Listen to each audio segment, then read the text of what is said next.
ভারত নিয়ন্ত্রিত জম্মু ও কাশ্মীরে ৩টি যুদ্ধ বিমান বিধ্বস্ত হয়েছে। স্থানীয় সরকারের ৪টি সূত্র বার্তা সংস্থা রয়টার্সকে এই তথ্য নিশ্চিত করেছে। আজ বুধবার ভারতের পক্ষ থেকে সীমান্ত ওপারে পাকিস্তানের ভূখণ্ডে ৯টি সন্ত্রাসবাদী অবকাঠামো ধ্বংসের দাবি করার কয়েক ঘণ্টা পর যুদ্ধ বিমানগুলো বিধ্বস্ত হয়।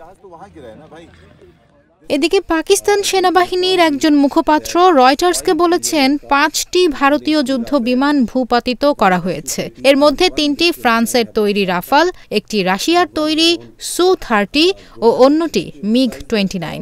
সু-30 ও মিগ-29 যুদ্ধ বিমান সোভিয়েত আমলে তৈরি।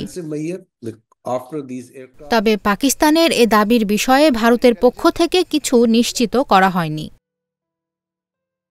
গত ২২ এপ্রিল ভারত নিয়ন্ত্রিত কাশ্মীরের পেহেলগামে পর্যটকদের ওপর বন্দুকধারীদের হামলায় ২৬ জনের প্রাণহানি হয়। এরপর থেকে পারমাণবিক ক্ষমতাধর দুই দেশের মধ্যে উত্তেজনা বাড়তে থাকে। প্রতিদিনই সীমান্তে গুলি ছোড়ে দুই পক্ষ। চলমান এই উত্তেজনার মধ্যে পাকিস্তানে মঙ্গলবার মধ্যরাতে ক্ষেপণাস্ত্র হামলা চালালো ভারত। হামলার পর নিহতের সংখ্যা নিয়ে প্রতিবেশী দুদেশের পক্ষে দু ধরনের দাবি উঠেছে।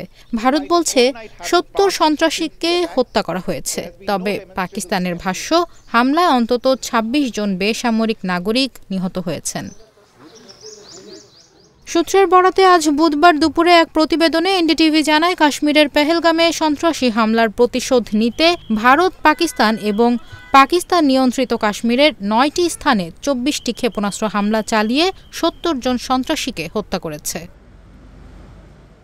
অন্যদিকে পাকিস্তানের সংবাদ মাধ্যম ডন লিখেছে, ভারতের ক্ষেপণাস্ত্র হামলায় নিহতের সংখ্যা ২৬।